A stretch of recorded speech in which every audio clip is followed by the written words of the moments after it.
नमस्कार, राधिकाज रेसिपीमध्ये तुम्हा सर्वांचं अगदी मनापासून स्वागत आहे। आजच्या व्हिडिओमध्ये आपण उपवासाचे अनारसे बनवणार आहोत। तर यासाठी आपण भगर आणि गूळ वापरलेला आहे। तत्पूर्वी तुम्ही जर आपल्या चॅनलवरती नवीन असाल तर व्हिडिओला लाईक आणि चॅनलला सबस्क्राइब करायला विसरू नका। चला तर रेसिपीला सुरुवात करूया।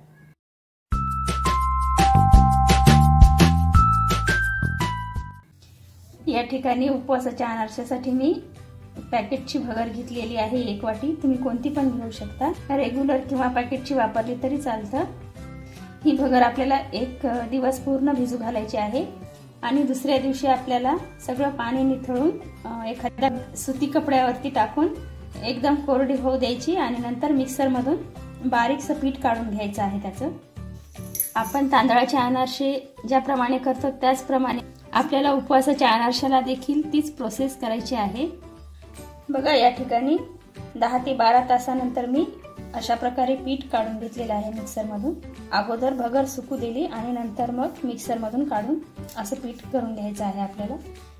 आता या पिठामध्ये आपल्याला गूळ टाकून लाडू बांधून ठेवायचे आहेत आणि ते लाडू आपण पूर्ण 1 दिवस बांधून ठेवणार आहोत आणि त्यानंतरच आपल्याला अनारसे बनवायचे आहेत।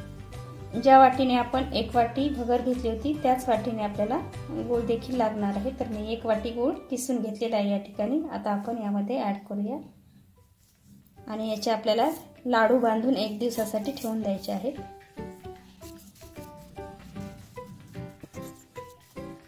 पूर्ण 1 दिवस आपल्याला बांधून ठेवायचे आहेत आणि दुसऱ्या दिवशी आपल्याला अनारसे बनवून घ्यायचे आहेत।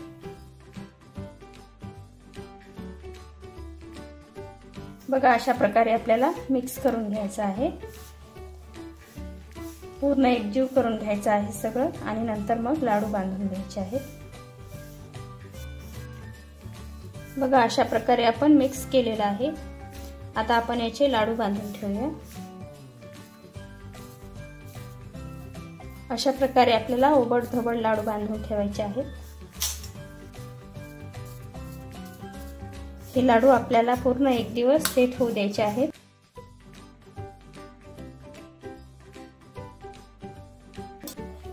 बघा, अशा प्रकारे आपण लाडू बनवून घेतलेले आहेत। आता आपण एका डब्यामध्ये ठेवून घेऊया।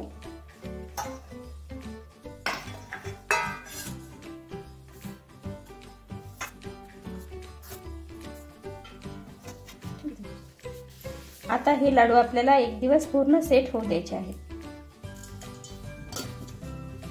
आपल्या भगरीच्या अनारशाचे लाडू एकदम सेट झालेले आहेत। पूर्ण 1 दिवस मी लाडू ठेवले होते। याच्यामध्ये गूळ असल्यामुळे थोडंसं पातळ झालेलं आहे हे। आता आपण अनारसे बनवायला घेऊया। आपण तळण्यासाठी कढईमध्ये तेल टाकलेलं आहे। आता आपण अनारसे बनवायला घेऊया।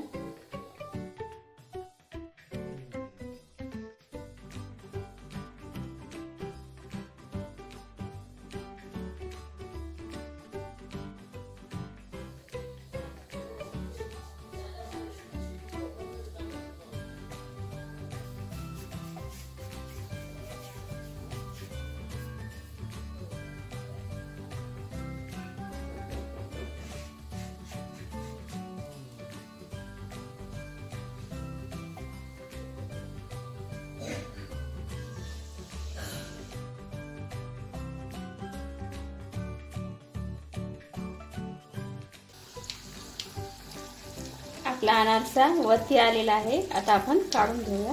थोडासा कवळाच काढायचा आहे आपल्याला, जास्त करपला तर मग कडक होतो।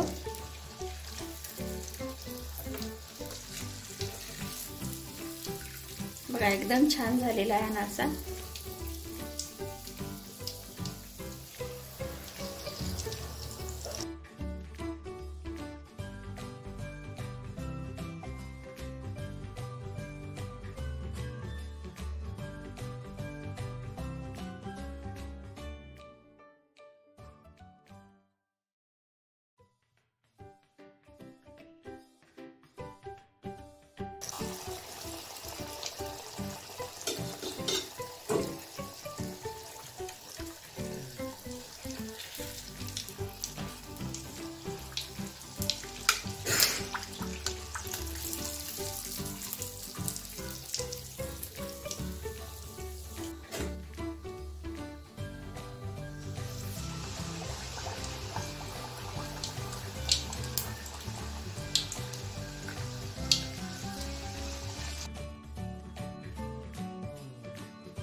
आता अशा पद्धतीने आपण सर्व अनारसे तळून घेऊया।